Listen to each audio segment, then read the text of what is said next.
بسم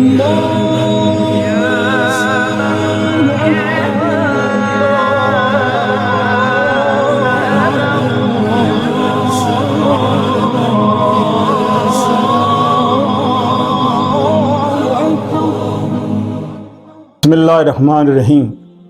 لو انزلنا هذا القرآن على جبل لرأيته. یہ قرآن اگر کسی پہاڑ پہ اتار دیتے تو وہ ریزہ ریزہ ہو جاتا. اللہ پاک نے قرآن کو پہاڑ کو کہا، پہاڑ نے انکار کر دیا.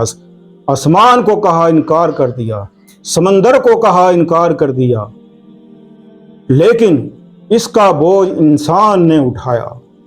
اللہ پاک نے قرآن پاک میں ارشاد فرمایا کہ یہ قرآن تمام جہانوں کے لیے نصیحت ہے، تمام انسانوں کے لیے نصیحت ہے، تو جو چاہے اس سے نصیحت لے لے. آج اس دور میں اب جو قرآن کے ساتھ ظلم ہوا، نعوذ باللہ، قرآن کو شہید کیا گیا، جلایا گیا اور للکارا گیا اور ہنسے اور مسلمانوں کو شرم دلائی، غیرت جگائی کہ جو ہو سکتا ہے کر لو. لیکن مسلمان، آج کا مسلمان، مفتی، عالم اور یہ جو نکلتے تھے باہر ذرا سی باتوں پہ روڈیں بلاک کر دیتے تھے اور جگہ جگہ آگ لگا دیتے تھے، ٹائر جلا دیتے تھے، کوئی بات ہوئی یہ کر دیا وہ کر دیا. آج ہمارے قرآن کو شہید کیا گیا، قرآن پاک کو شہید کیا گیا. ان کی طرف سے اعلان جنگ ہے، یہ اعلان جنگ ہے. لیکن ہم مسلمان صرف مسلمان ہیں، کیونکہ ہم نے ایمان کو تو بیچ دیا ڈالروں کے ہاتھ. ہم تو بک گئے ایمان سمیت اور غدار بن گئے.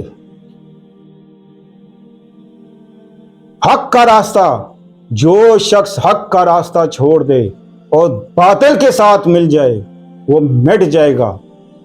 اللہ تعالیٰ نے قرآن پاک میں ہی فرمایا ہے بے شک حق آیا اور باطل مٹ گیا اور باطل کو مٹنا ہی ہے. آج میں آپ سے پوچھتا ہوں، آپ مسلمان ہو، آپ کے گھر میں قرآن ہے، قرآن پاک ہے، جس سے اللہ نے ہماری رہنمائی کی، ہماری اصلاح کی اور بتایا کیا غلط ہے کیا صحیح ہے.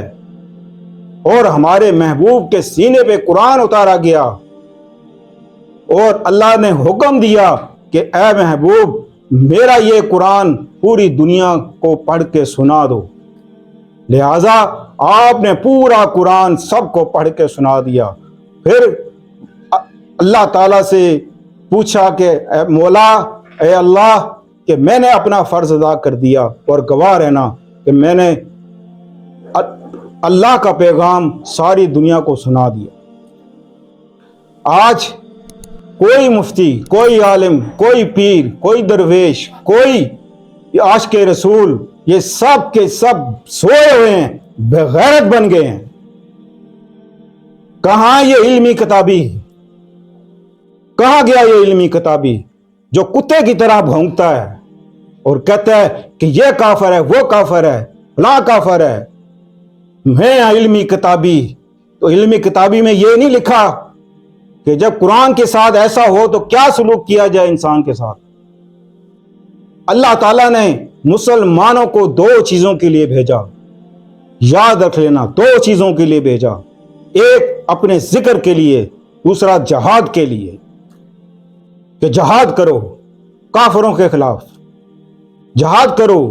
اور یہ آج سارے عام جو قرآن جلایا گیا اور للکارا گیا ہماری غیرت کو کہ جو ہو سکتا ہے کر لو، ہم جلائیں گے، اور آج ہم نے چھوڑ دیا، آئندہ پھر یہ جلائیں گے، پھر پتہ نہیں یہ کیا کچھ کریں گے. تو کیا کرو گے؟ پھر مسلمانوں پر جو ازل سے اللہ کا حکم آتا آگے آیا ہے وہی ہوگا جو حکم ربی ہوتا ہے. کہ اول کیونکہ ہم دنیا میں پڑ گئے، ہم کہتے ہیں نہیں، ہم باہر نکلے تو ہمارے بچے بھوکے مر جائیں گے. ہماری کوٹھی چلی جائے گی، ہمارے گھر چلے جائیں گے، ہمارے بنگلے چلے جائیں گے، گاڑیاں چلی جائیں گی، ہمارے کاروبار بند ہو جائیں گے، ہم تو نہیں نکلتے، ہم کیوں نکلیں؟ مرنا بھی ہے، جنازہ بھی اسی گھر سے اٹھنا ہے، وہی گھر، وہی بیوی، وہی بچے، وہی سامان، سب کچھ رہ جائے گا، اور جا کے قبر میں سو جاؤ گے، پھر اللہ کو کیا منہ دکھاؤ گے؟ جب اللہ پوچھے گا کہ میرے قرآن کو جلایا گیا، اے مسلمان تو نے آواز بلند کیوں نہ کی؟ تیرا کام تھا کہ تو آواز کو بلند کرتا، آج میں نے آواز بلند کی ہے، اور میرے ساتھ لبیک کہنے والا کون ہے؟ یہ میں دیکھتا ہوں کہ آپ کے کمنٹس کتنے آتے ہیں، آپ کمنٹس میں کیا کہتے ہیں؟